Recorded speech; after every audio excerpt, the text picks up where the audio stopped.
wabarakatuh. Jumpa lagi dengan saya Bu Sumini SPD, CGP Angkatan 4 dari SMA Negeri 1 Merbek, Kabupaten Nganjuk, Jawa Timur. Sahabat pembelajar yang saya hormati, hidup ini penuh dengan keunikan.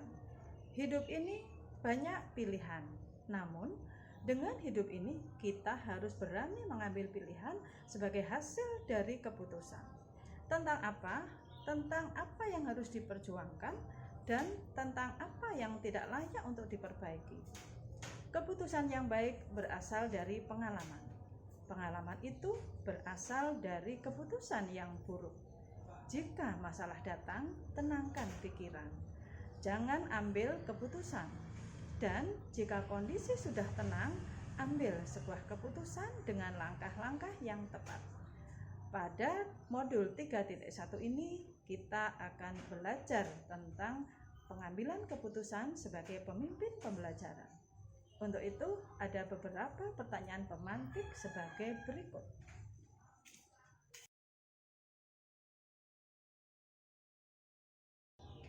Melalui pendidikan guru penggerak, saya akan mentransfer dan menerapkan ilmu pengetahuan yang saya peroleh. Dengan cara yang pertama, melalui alur merdeka. Merdeka itu apa? Meliputi M, itu mulai dari diri, kemudian E, eksplorasi konsep, kemudian R, ruang kolaborasi, kemudian D, demonstrasi kontekstual, kemudian E, elaborasi, kemudian K, koneksi antar materi, dan A adalah aksi nyata.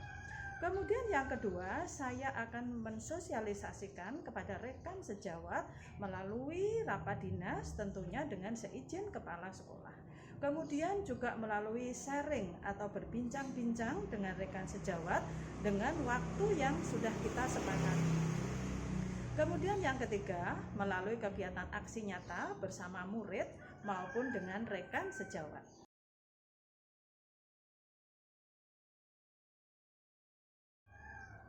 Berikutnya, langkah-langkah yang akan saya ambil untuk menentukan sebuah keputusan sebagai pemimpin pembelajaran. Yang pertama, saya akan menilai atau menganalisis sebuah kasus apakah termasuk dilema etika atau bujukan moral. Kemudian yang kedua, identifikasi paradigma. Ada 4 paradigma. Yang pertama adalah individu lawan masyarakat. Kemudian yang kedua adalah keadilan rasa kasihan. Yang ketiga, kebenaran lawan kesetiaan. Dan yang keempat, jangka pendek lawan jangka panjang. Kemudian yang ketiga, saya akan mendasarkan pada 3 prinsip dalam pengambilan keputusan. Yang pertama, pengambilan keputusan berprinsip berbasis hasil akhir atau end-based thinking. Kemudian yang kedua, berprinsip peraturan atau rule-based thinking. Yang ketiga, berpikir berbasis rasa peduli atau care-based thinking. Kemudian yang keempat, saya akan menerapkan 9 langkah dalam pengambilan keputusan. Kemudian yang berikutnya, yang kelima, yaitu akan mengadakan kolaborasi. Tentunya kolaborasi dengan rekan sejawat sebagai teman diskusi untuk menentukan langkah-langkah pengambilan keputusan yang tepat.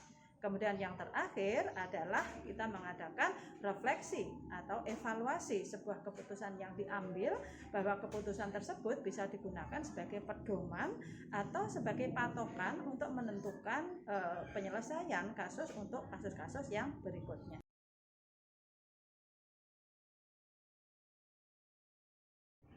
Kapan saya akan melakukan kegiatan dalam pengambilan keputusan tersebut untuk langkah-langkahnya? Nah, tentunya saya akan sesegera mungkin mempraktekkan atau melakukan kegiatan ini, dan karena tidak menutup kemungkinan kasus-kasus yang terjadi pada murid-murid saya itu sangat banyak dan beragam. Mungkin terjadi di kelas, di luar kelas, atau di lingkungan sekolah. Kemudian saya akan melakukan kerjasama atau kolaborasi dengan rekan sejawat sebagai teman diskusi. Tentunya untuk berkolaborasi dan berdiskusi dengan teman sejawat tidak akan mengganggu kegiatan pembelajaran, karena ini adalah kegiatan di sekolah, dan saya akan berkoordinasi dengan kepala sekolah. Ini nanti akan dilaksanakan setelah kegiatan libur hari raya, karena sebentar lagi anak-anak akan melaksanakan libur. Jadi sesegera mungkin akan kita laksanakan.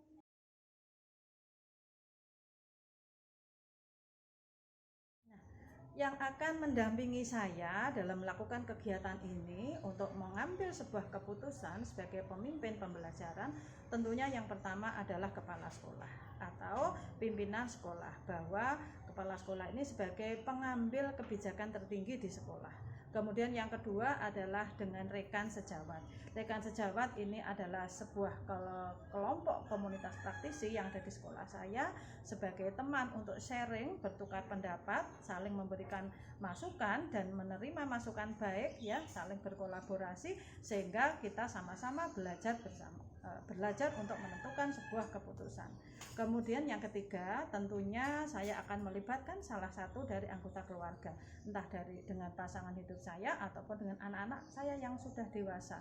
Karena apa? Tidak menutup kemungkinan kasus yang ada di sekolah akan kita bawa ke rumah agar secepat mungkin terselesaikan, menemukan solusi yang terbaik sehingga keluarga tetap saya libatkan. Terima kasih, demikian demonstrasi kontekstual yang saya lakukan, cara pengambilan keputusan sebagai pemimpin pembelajaran. Salam guru penggerak, guru bergerak Indonesia tegak. Terima kasih. Wassalamualaikum warahmatullahi wabarakatuh.